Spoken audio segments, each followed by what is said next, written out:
বিশ্বনবী বললেন ইতাআতুজ যাওজা ওয়া উকুকুল তিরমিজির বর্ণনা, কিয়ামতের আগে বিয়ে করার পরে ছেলেগুলো মাকে ভুলে যাবে, স্ত্রীর পেছনে পেছনে দৌড়াবে।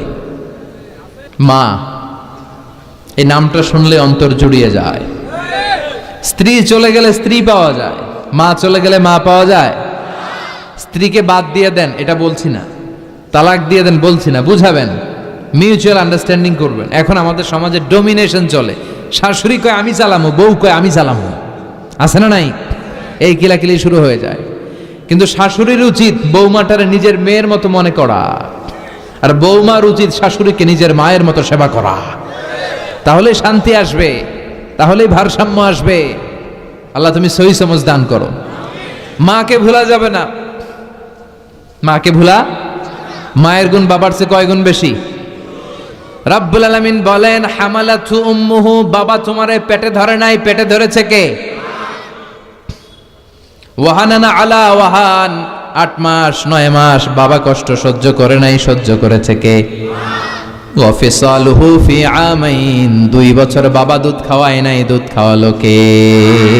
মায়ের এক ধার দুধের দাম কাটিয়া গায়ের চাম, পাপস বানাইলেও ঋণের শোধ হবে না, এমন দরদি ভাবে কেউ হবে না আমার মা গো। ঠিক কি না? বিষ্ণু বললেন লাউ কাতাআতা জিলদাক, জিলদ মানে চামড়া, তোমার চামড়া কেটে যদি, তোমার সব গায়ের চামড়া কেটে কেটে যদি মায়ের পায়ের 2টো জুতা বানিয়ে দাও, তাহলে ছোটবেলা যে দুধ খেয়েছো সব দুধ না, 1 ঢোক যে দুধ খেয়েছো 1 ঢোকের দুধের সৌদ আদায় হবে না। এজন্য মায়ের কাছ থেকে দোয়া নেওয়ার দরকার আছে না নাই? আমার আর আপনার মা, আমরা যখন পেটে ছিলাম, কিছু মনে আছে ওই হিস্টোরি? হ্যাঁ, লাথি মারছিলেন যে মায়ের পেটে, লাথি মেরেছিলাম যে, কষ্ট দিয়েছিলাম যে, মনে আছে কিছু? ভুলে গেছি, খেয়ে ফেলাইছি সব, কিচ্ছু মনে না। কি কষ্ট যে দিয়েছি আমার মারে, 3 মাস 4 মাস 5 মাস 8 মাসের সময় একটা বস্তা ছিল আমার মায়ের পেটটা, এই বস্তাটা নিয়ে আমার মা টয়লেটে যেত,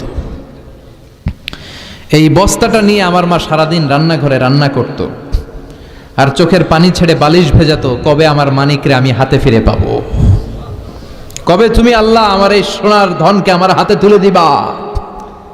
এখন 30 বছরের পরিচয়ের মারে ভুলে যায়, 2 মাসের গার্লফ্রেন্ডের কারণে, বয়ফ্রেন্ডের কারণে, গার্লফ্রেন্ডের কারণে, এরকম আছে না নাই?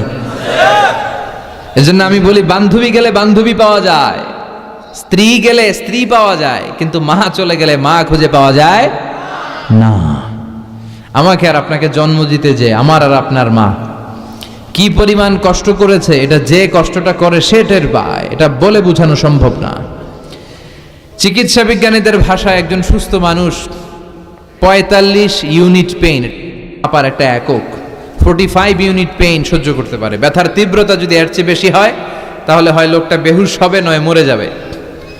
আমার আর আপনার মা আমাকে আর আপনাকে যেদিন জন্ম দিয়েছিল, যেদিন আমাদের ডেলিভারি হয়েছিল, ওই দিন আমার আর আপনার মা 57 ইউনিট প্লাস, 57 ইউনিটেরও বেশি পেইন সেদিন সহ্য করে আমাকে আপনাকে দুনিয়ায় এনেছিল, যেটা কোনো সড়ক দুর্ঘটনায়, আপনার অ্যাক্সিডেন্টে আপনার দেহের 20টা হাড্ডি, 206টা হাড্ডি দিয়ে আমাদের দেহ গঠিত, 20টা হাড্ডি একসাথে টাস টাস করে ভেঙে গেলে আপনি যেই ব্যথা পাবেন এর চেয়ে বেশি ব্যথা। এজন্য মায়ের সাথে বেয়াদবি করা যাবে? মা দোয়া করলে কবুল করে কে? পৃথিবীর সবগুলো পীর সাহেব যদি একটা গ্লাসের পানিতে ফু দেয়, আর আপনার মা যদি আপনার মাথায় শুধু হাত বুলিয়ে দেয়, এই হাত বুলানোটাকে কবুল করবে কে? কিন্তু বিষ্ণু বললেন কিয়ামতের আগে এই জনম দুঃখিনী মাকে ভুলে স্ত্রীর পেছনে পেছনে দৌড়াবে, ইতাআতুজ যাওজ, স্ত্রীর আনুগত্য করবে দাসের মতো, ওয়া উকুকুল মা বাবার অবাধ্য হয়ে যাবে। এই আলামতটাও আছে না নাই?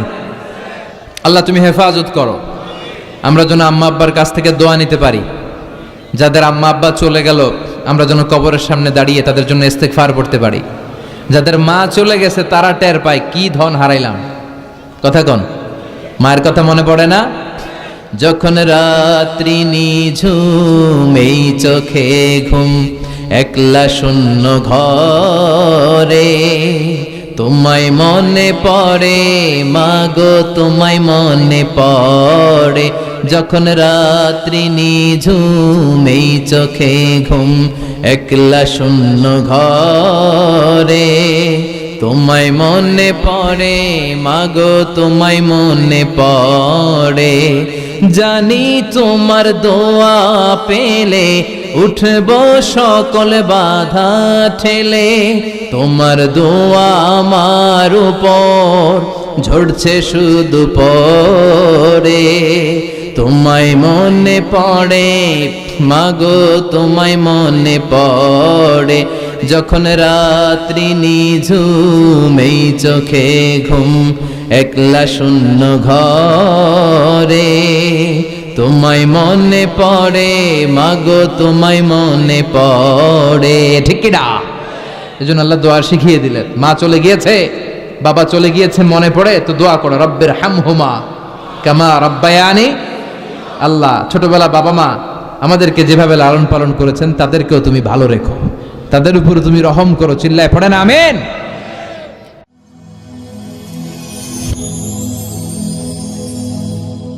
Rose TV 24. Enjoy by listening to the Holy Quran.